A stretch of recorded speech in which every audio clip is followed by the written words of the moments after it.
hanya dilihat dengan dari luar aja nih kulitnya, oh turun berat badannya 5 kilo, dietnya sukses, bagus. Tar dulu, turun 5 kilo, kemudian masuk rumah sakit. Oke, is that good gitu ya? Iya betul. Jadi kalau mayo memang masuk dalam kategori salah satu diet atau pola makan yang cukup baik untuk diikuti. Masih bisa direkomendasikan ya Mbak ya? Masih bisa direkomendasikan.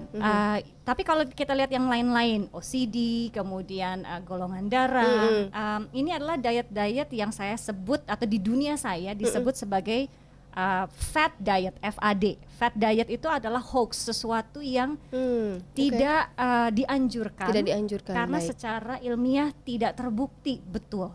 Oh oke. Gitu. Jadi secara penelitian pun memang belum ada yang meneliti bahwa diet ini bisa digunakan untuk misalnya menurunkan berat badan gitu ya? Menurunkan berat badan mungkin, tapi apakah kemudian menghasilkan orang yang sehat? Iya, tidak ada jaminannya. Karena memang belum ada penelitiannya ya Mbak ya? Karena memang dari penelitian yang dilakukan ternyata tidak harus seperti itu. Bahkan dari beberapa penelitian terbukti bahwa kalau dilakukan oleh orang rata-rata, jangka panjangnya mempunyai dampak yang lebih negatif daripada sebelum melakukan diet tersebut. Oke, berarti ini harus betul-betul berhati-hati ya kalau begitu ya. Betul. Terus kalau diet detox itu gimana tuh Mbak Emil? Ya detox itu kata-kata yang sekarang lagi in semuanya pakai detox ya, hits sekali deh kayaknya. Gini, tubuh manusia itu didesain sama Tuhan. Tuhan itu lebih pintar dari siapapun juga, ya. Didesain kalau dilakukan dengan benar, dirawat dengan benar, melakukan yang benar, kita didesain untuk mendetoks diri kita sendiri setiap hari. Setiap hari. Jadi tidak perlu ada yang namanya, gue hari ini mau detoks nih, sebulan sekali 3 hari gue detoks. Enggak. Kalau kita sudah melakukan yang benar, contohnya minum air putih rutin, makan buah dan sayur rutin, gitu ya. Kemudian olahraga walaupun tidak berlebihan tapi kita lakukan. Kemudian tidur 7 jam itu kita dapatkan. Balance antara karbohidrat protein benar, nggak setiap hari makan gorengan. Tubuh kita detox sendiri setiap hari. Secara otomatis itu ya. Automatically. Berarti nggak perlu dong ya selama 3 hari harus makan yang rebus-rebusan atau hanya buah, tidak garam, tidak gula, enggak ya. Tidak secara alami tubuh akan melakukan detox. Faktanya kita berkeringat, keringat itu salah satu fungsi detoksifikasi. Makanya olahraga itu sangat dianjurkan. Jadi kalau kita bicara pola makan sehat, tidak bisa lepas dari aktivitas fisik. Itu satu. Itu udah melekat satu sama lain ya, tidak bisa dipisahkan. Nggak bisa dipisah ya. Saya kan baru dapat pengalaman, baru ditusuk-tusuk jarum ya, akupuntur ya. Terus saya ngobrol-ngobrol di situ katanya.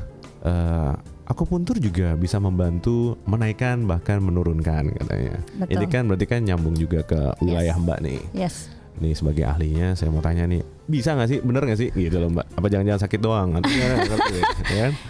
Jadi sebetulnya akupunktur itu punya prinsip yang benar gitu ya. Jadi prinsip akupunktur itu adalah bagaimana caranya menyeimbangkan energi di dalam tubuh. Jadi kata kuncinya adalah menyeimbangkan.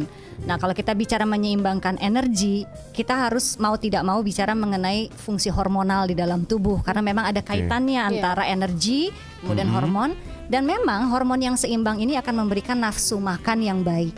Karena kalau kita bicara keinginan kita untuk makan, itu kaitannya 100% erat dengan fungsi hormon kita. Gitu. Jadi tinggal masalah ketidakseimbangan hormon ini akan membawa dampak apakah kita kelebihan berat badan ataupun kita kekurangan berat badan. Jadi ya namanya menyeimbangkan, kalau yang kelebihan tentunya akan dikembalikan atau diturunkan ke berat badan ideal dan sebaliknya. Gitu Mas. Jadi bisa ya? Bisa. Akupunktur itu memang punya. Cuman kita memang harus hati-hati. Kita harus, karena gini, seperti ilmu-ilmu yang lain selalu ada serempetan-serempetannya dibelokin-belokin. Jadi harus cari praktek dokter ya akupunktur yang memang benar ya, bersertifikasi jadi memang sesuai ilmunya. Betul. Jadi jangan sampai kita kemudian dibisniskan oleh orang-orang yang kadang-kadang ya itu harus makan ini, harus minum ini, harus yang harganya. Kayak diet-diet yang tadi disebut itu ya. Betul. Tadi diet-diet hits yang tadi kita sudah sempat bahas ya Mbak ya. Kita kan tadi sudah ngobrol tentang beberapa diet yang memang lagi hits di masyarakat sekarang yang hampir semua orang kayaknya kalau tidak melakukan nggak hits nih kayaknya ya.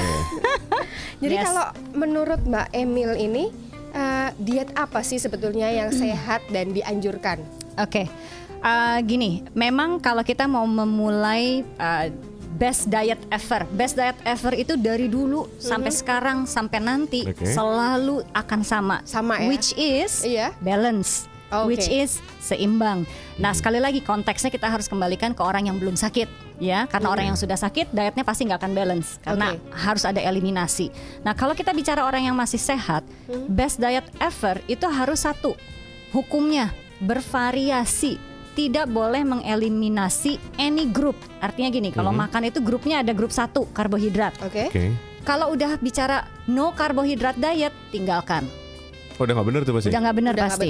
Karena kodrat manusia kita butuh at least 50% energi dari karbohidrat. Nah, memang karbohidratnya kemudian harus dipilih. Jangan melulu makan yang manis-manis, jangan gula, jangan tepung putih. Kita harus variasikan. Macamnya apa aja Mbak, ini sebelum berlanjut ya?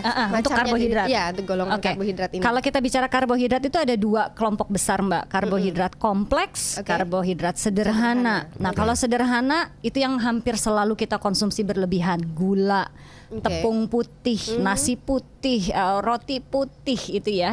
Yang istilahnya karbohidrat ini sendiri tidak mengandung banyak serat. Jadi kuncinya adalah di serat. Makanya kita selalu mengatakan coba sekali-sekali alihkan dari roti putih ke roti gandum. Bedanya apa sih roti putih, roti gandum? Gulanya sama, kandungan kalorinya sama. Bedanya yang gandum ini seratnya tinggi. Lebih tinggi yang gandum ya? Yes, sehingga kontrol gula darahnya terjadi dengan baik. Berarti bisa juga ya mengganti nasi putih dengan nasi merah misalnya? Yes, tentunya bisa. Atau ada orang yang ekstrim, gue nggak suka nasi merah, gimana pun juga gitu ya. Ada cara lain nggak sih gitu? Nasi putih gue tetap mau nasi putih. Ada cara lain. Cara lain adalah mungkin kita lihat porsinya. Ya mungkin porsinya terlalu banyak, kita turunkan porsinya. Kemudian dikombinasikan dengan serat dari tempat lain. Misalnya makan banyak kacang-kacangan, kacang merah, kacang hijau, kemudian sayur-sayuran, sehingga seratnya kita masukkan dari tempat lain. Dimakan berbarengan. Dimakan bersamaan ya? Yes. Selanjutnya Mbak, golongan apa lagi? Itu yang pertama, karbohidrat. Yang kedua adalah kelompok atau grup protein. Nah, protein ini kita bisa belah 2 sih. Protein tumbuhan, protein hewan. Nah, banyak orang juga bilang, oh rame-rame kita proteinnya semua pindah ke protein tumbuhan, lupakan protein hewan. Nah, ada juga ya seperti itu. Ada yang seperti itu. Nah gini, alasannya apa dulu nih? Kalau alasannya environmental, saya nggak ngomong karena itu bukan areanya, gitu ya. Beda-beda. Kalau alasannya religius, saya juga nggak akan ngomong karena itu bukan area saya. Tapi kalau kita bicaranya sehat, nggak benar kita mengeliminasi protein dari hewan karena protein dari hewan punya kualitas berbeda dari protein tumbuhan. Itu satu. Yang kedua, tumbuhan pun membawa tanda kutip sedikit dampak yang kurang bagus kalau dimakan berlebih-lebihan. Salah satunya asam urat. Misalnya ya. Misalnya kacang-kacangan ya Mbak ya berarti ya. Kacang-kacangan, beberapa jenis sayuran gitu ya. Jadi hati-hati dengan yang paling bagus adalah memang sebagian besar protein dari tumbuhan sebagian besar loh kata saya, bukan satu-satunya. Protein hewan tetap harus masuk. Kenapa? Karena ada yang ada di hewan, tidak ada di dalam tumbuhan. Ingat, kodrat kita adalah harus makan berimbang. Jadi kelompok protein ini harus ada, ya. Cuman kita memilih atau mengkombinasi antara tumbuhan dengan hewan. Jadi bisa dikatakan kalau misalnya kita mengonsumsi protein dari hewani dan protein dari tumbuhan, artinya itu akan menjadi lengkap ya. Protein hewan itu sendiri sebetulnya bisa lengkap berdiri sendiri. Hanya saja kalau kita hanya makan protein hewan, relatif kita memasukkan lemak berlebihan. Karena produk hewan selalu diikuti oleh apa? Lemak, kolesterol, betul. Jadi itu yang membuatnya kita tetap membatasi gitu ya, walaupun protein dari hewan itu ideal. Kemudian grup yang ketiga, ini grup yang sering banyak disalahkan orang dan mengatakan, oh gue berat badan naik gara-gara ini nih. Grup lemak, fat free diet gitu ya. Gini aja deh, fakta nih. Negara yang paling ngotot dengan fat free diet adalah Amerika. Who is the fattest country in the world? Amerika. Meaning apa? It doesn't work gitu ya. Jadi saya tidak pernah menilai pola makan seseorang sekali makan.